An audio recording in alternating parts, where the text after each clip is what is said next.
Bulldozer action या UCC से नाराजगी, हल्द्वानी हिंसा की क्या है असली वजह? किसने लिखी दहशतगर्दी की पटकथा? पुलिस को घेरा, गाड़ियों में लगा दी आग। पहले से हिंसा की ट्रेनिंग लेकर बैठे थे उपद्रवी। उत्तराखंड के हल्द्वानी में 8 फरवरी को एक अवैध मदरसे और नमाज के लिए बनाई जा रही इमारत पर नगर निगम ने बुलडोजर चला दिया, जिसका नतीजा भयंकर हिंसा के रूप में सामने आया। एक ऐसी हिंसा जिसकी चपेट में आधा दर्जन से ज्यादा लोग मौत की नींद सो गए, दर्जनों लोग घायल हो गए, जिसमें पुलिस वाले भी शामिल हैं। उन्हें जलाने की, उनकी लिंचिंग कर देने की कोशिश बेकाबू भीड़ ने की। इसे लेकर करीब 5000 लोगों पर मुकदमे दर्ज किए गए। इंटरनेट सेवा को भी बंद कर दिया गया। बनभूलपुरा इलाके में कर्फ्यू तक लगा दिया गया। यानी कि सब कुछ मानो एक झटके में ही थम गया। और इसकी वजह क्या सिर्फ एक बुलडोजर एक्शन रही या इसकी पटकथा कुछ और है? क्या ये यूसीसी को लेकर सामने आया गुस्सा है? हो ना हो, इस बात की चर्चाएं चारों तरफ हो रही हैं। दरअसल हाल ही में उत्तराखंड विधानसभा में चर्चा के बाद समान नागरिक संहिता बिल को पास किया गया है, जिसे लेकर मुस्लिम समाज में खास तौर पर एक असहजता देखी जा रही है। यूसीसी आने से बहुविवाह पर रोक, हलाला और इद्दत पर रोक, शादी की उम्र और संपत्ति में हिस्सेदारी जैसी तमाम चीजों पर बैरिकेडिंग लग गई है, जिसके चलते वहां के मुस्लिम समाज में एक तरह की नाराजगी पैदा होती हुई दिखाई दे रही है। और शायद यही वजह है कि 29 जनवरी को जब बनभूलपुरा क्षेत्र में मलिक का बगीचा की करीब 2 एकड़ भूमि को नजर भूमि बताते हुए वहां बने पक्के निर्माण को प्रशासन और नगर निगम की संयुक्त टीम ने ढहा दिया, तो हिंसा का एक बहाना मिल गया। इसके बाद हुए घटनाक्रम पर जरा ध्यान दिया जाए तो वहां बने एक मदरसे और धार्मिक स्थल को उस दिन नहीं तोड़ा गया था। दूसरे दिन भी एक टीम ने मौके पर पहुंचकर सिर्फ तारबंदी की थी।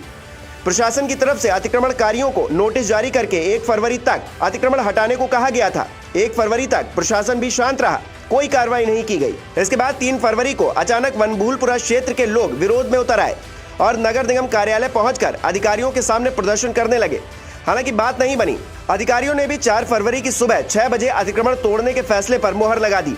जैसे ही इस बात की जानकारी लोगों को हुई, दर्जनों महिलाएं मलिक का बगीचा के पास दुआएं पढ़ने के लिए बैठ गईं। फिर देर रात बनभूलपुरा थाने में एसपी प्रहलाद नारायण मीणा की मौजूदगी में प्रशासन और नगर निगम के अफसरों की बैठक हुई। इस दौरान दोनों निर्माण ध्वस्त न करने का फैसला किया गया। हालांकि प्रशासन की एक टीम ने रात में मदरसा और धार्मिक स्थल सील कर दिया। इसके बाद आगे की कार्रवाई का निर्णय किया गया। इसको लेकर स्थानीय लोगों ने भी अपनी तैयारी करनी शुरू कर दी और जैसे ही टीम मौके पर पहुंची, विरोध करने के लिए सैकड़ों युवा, छोटे बच्चे और महिलाओं को आगे कर दिया गया। फिर अतिक्रमण को हटाए जाने के दौरान जमकर बवाल हुआ और भीड़ को काबू करने में लगे पुलिस कर्मियों पर गलियों से स्थानीय लोगों की भीड़ ने पथराव किया। उपद्रव के बीच अतिक्रमण को ध्वस्त करने की कार्रवाई को रोककर अधिकारी और पुलिसकर्मी वापस लौटने लगे। इस बीच दंगाइयों ने प्रशासन और पुलिस के वाहनों में आग लगा दी। रास्ता बंद कर पुलिस और प्रशासन की टीम को रोकने की कोशिश की गई। दंगाइयों ने पुलिस की सिटी पेट्रोल कार और नगर निगम का ट्रैक्टर भी फूंक दिया। बताया जा रहा है कि पुलिस वालों को भी आग के हवाले करने की कोशिश की गई। इस पूरी घटना में पत्थरबाजी से पुलिस के दर्जनों अफसर समेत 200 से ज्यादा जवान घायल हो गए। वहीं पुलिस की जवाबी कार्रवाई में भी करीब 100 से ज्यादा लोग घायल बताए जा रहे हैं।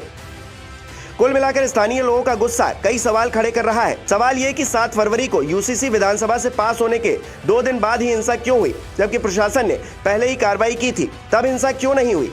दूसरा सवाल ये कि क्या लोगों को हिंसा के लिए ट्रेंड किया गया था, क्योंकि पत्थरों से हमला, गाड़ियों में आग लगाना, प्रशासन को घेर लेना, तमाम चीजें इस तरफ इशारा कर रही हैं। हालांकि वजह कुछ भी रही हो, लेकिन फिलहाल हल्द्वानी समेत पूरे उत्तराखंड में माहौल तनावपूर्ण बना हुआ है और इस बीच उत्तराखंड की सरकार भी पूरे मामले पर नजर बनाए हुए है। देखना होगा कि आगे क्या होता है।